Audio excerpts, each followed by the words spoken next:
Right, so from now, you would jump to the reflective authoring, which is the chapter after this next chapter, or you might find that you want to do the additional and general prompts. So this is where we now have your whole life story, but we're going to make another pass for a lot of things that you might be surprised that you've missed. You might find that when you go through these additional prompts, there are other details that come up. So we've got 3 sections. One is emotional intelligence questions. One is world-centric perspective questions. And one is the big picture questions. So let's go through these. The emotional intelligence questions. What is your experience of anger? What is your experience of betrayal and disappointment? What is your experience of sadness, grief, and depression? Or we might call it the shadow emotions.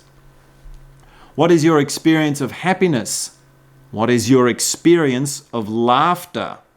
How has laughter shown up in your life? Who have you laughed the most with? Under what circumstances do you laugh? What is your experience of crying? What makes you cry?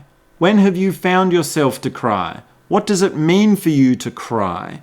And you can see immediately this is a good question where you might think, there was that time in childhood that I didn't write about that made me cry. You know, there's something in that. I could use that. I can go back and write more about that. So you can fill out a lot more details by doing these emotional intelligence questions. What is your experience of playfulness? What is your experience of boredom? We often don't write about the boring parts of life. What is your experience of stress, worry, and anxiety? What is your experience of passion? Now, passion is a big one. Passion can mean a lot of different things. What is your experience and understanding of emotions and feelings in general? What is your attitude towards this exercise of emotional intelligence? How is it for you to write about these feelings? Because when you write about them, you write about what circumstances you are generally in when you have them, who triggers them, or to what. So just taking anger for an example, who are you angry towards? In what environments are you angry? And what do you do when you're angry? What sort of things do you say when you're angry? What sort of sensations in your body are you having when you're angry? You clench your fist? Do you throw things? And what brings it on? What is the whole thing, the whole reflection is all about going into anger. Now we have world-centric perspective questions. Now, a lot of the time throughout this autobiography writing, you're really just writing your story and it's really about you. There's only occasionally that world events might come in and affect you, and you would only mention them in passing. So this is your chance to more think about or talk about your perspective of the larger picture of the globe, this earth. So what is your experience of other countries where people live in poverty? What is your perspective on world politics and international relations, geopolitics?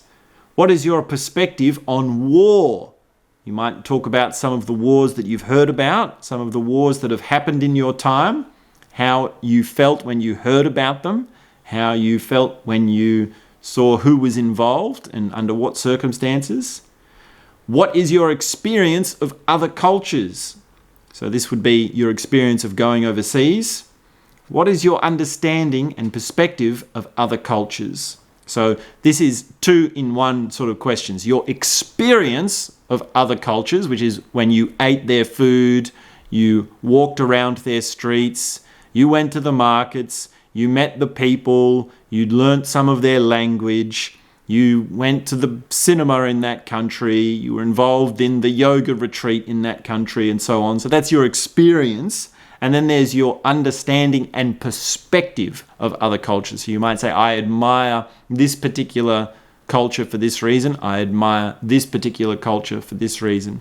Now, another thing here in world-centric perspective questions is you can also put a history part. So if you're a bit of a bookworm and you take your perspective and understanding of life as, the books of history, the events from history. You can include that. And you can also include your intellectual influences, right? So you would write about some authors that you like and the philosophers that you like. So the world-centric perspective is really history, philosophy, events, culture, and intellectual and politics and all of that. So it's very mindy stuff, and it's not really personal. You'll find that this is a bit, you don't want to get bogged down in this. It's not really that important. If you feel that it's good to write about this, then it's good. If you want to skip over it, this is one of those things it's not essential for it.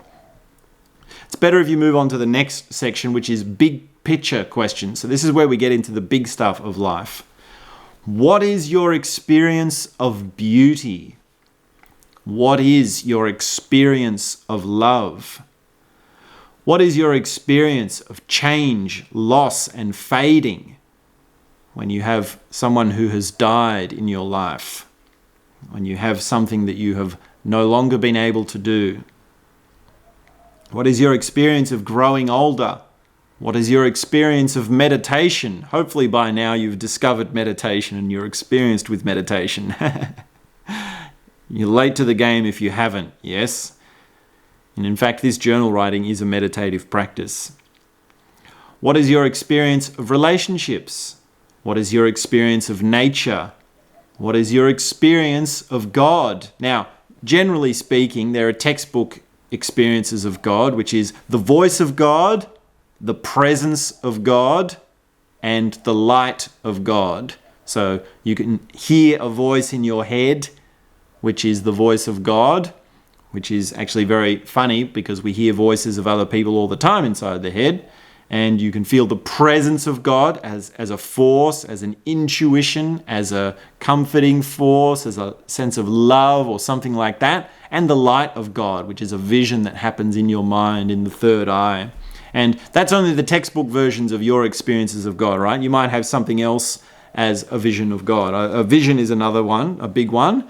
And there's many ways in which God shows up and people experience God. So what is your experience of God? Very different to the philosophy or belief of God. How would you describe your philosophy of life? How would you describe your experience of life?